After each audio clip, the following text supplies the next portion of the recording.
পাকা চুল বা দাড়ি তুলে ফেলা যাবে কিনা বা তুলে থাকলে কোনো শাস্তি হবে কিনা। এরপরে প্রশ্ন হলো, দীর্ঘ হায়াতের জন্য বিশেষ কোনো আমল আছে কিনা। কবরের স্থানে টাইলস করা জায়েজ কিনা।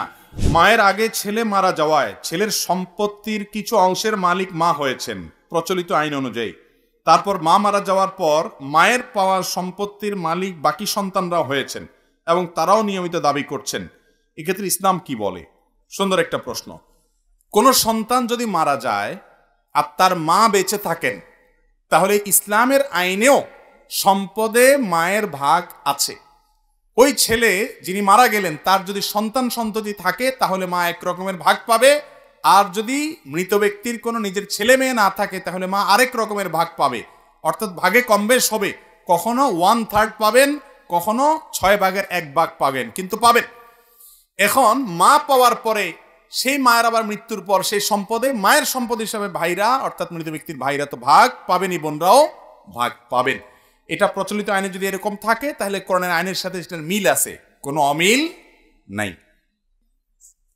এরপরে প্রশ্ন হলো, দীর্ঘ হায়াতের জন্য বিশেষ কোনো আমল আছে কিনা। দীর্ঘ হায়াতের জন্য একটা গুরুত্বপূর্ণ আমল হলো, অনেকগুলো আমল আছে, একটা শুধু বলি, সেটা হলো আত্মীয় স্বজনের সাথে সুসম্পর্ক বজায় রাখা। সহিহ বুখারীর হাদিসে আসছে, নবী করিম সাল্লাল্লাহু আলাইহি ওয়াসাল্লাম বলেছেন, মান সাররাহু আন ইউবসাতালাহু ফি রিজকি আও ইউনসালাহু ফি আথারি ফালিয়াসিল রাহিমা। যে ব্যক্তি চায় তার রিজিক বাড়ুক, তার হায়াত বাড়ুক, ওই ব্যক্তি যেন তার আত্মীয়তার সম্পর্কগুলো ঠিক রাখে, বন্ধনগুলো মজবুত করে, তাহলে তার হায়াতে বরকত হবে এবং বৃদ্ধি পাবে। কবরের স্থানে টাইলস করা জায়েজ কিনা। কবর সম্পর্কে নবী করিম সাল্লাল্লাহু আলাইহি ওয়াসাল্লামের স্পষ্ট নির্দেশ হলো, কোনো কবর পাকা করা, উঁচা করা যাবে না। আলী রাদিয়াল্লাহু তাআলা আনহুকে তিনি নির্দেশ করেছেন, যত উঁচা কবর আছে, পাকা আছে, এগুলো সব ভেঙে জমিনের সাথে মিশায়া দাও। তিনি নির্দেশ করেছেন, এগুলো জায়েজ নাই। তবে হ্যাঁ, কবর, অনেকগুলো কবর আছে, কবর স্থানের চতুর্পাশে বাউন্ডারি দিলেন আপনি, যাতে করে কোনো আপনার পশু পাখি না ঢুকে বা কবরের কোনো অসম্মান না হয়, নিরাপদ থাকে লাশগুলো, মৃত মানুষের দেহাবশেষ, সেই জন্য আপনি ঘেরাও দিতে পারেন, পাকা করতে পারেন। প্রত্যেক কবরে আলাদা আলাদা করে পাকা করার কোনো প্রয়োজন নেই। পাকা চুল বা দাড়ি তুলে ফেলা যাবে কিনা বা তুলে থাকলে কোনো শাস্তি হবে কিনা, খুব গুরুত্বপূর্ণ একটা প্রশ্ন। অনেক সময় দেখা যায় আমাদের মাথার চুল একটা দুইটা বা কয়েকটা পেকে যায়, অনেক লোক সেগুলোকে খুঁজে খুঁজে তুলে ফেলেন, কারণ তিনি বুড়া হতে চান না। আছে না এই রোগটা আমাদের মধ্যে? নবী করিম সাল্লাল্লাহু আলাইহি সাল্লামের হাদিসে পরিষ্কারভাবে তিনি নিষেধ করেছেন, তোমাদের মাথায় কোনো চুল পাকলে সেগুলো তুলবে না।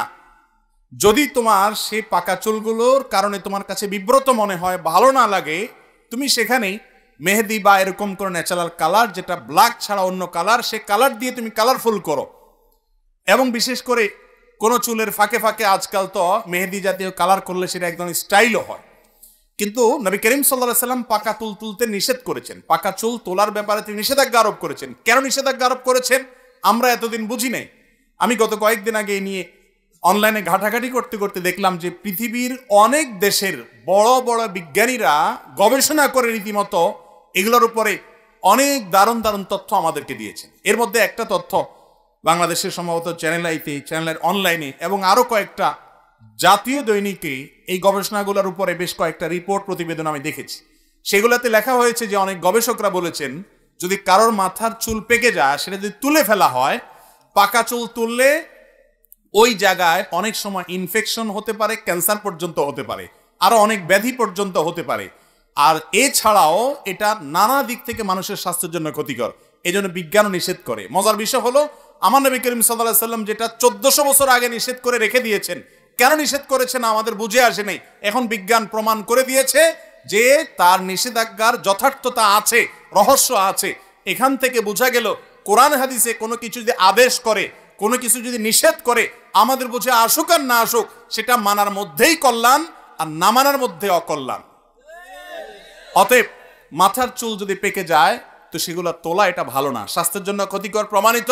নবী করিম সাল্লাল্লাহু আলাইহি ওয়াসাল্লাম হাদিসেও সেটা নিষিদ্ধ।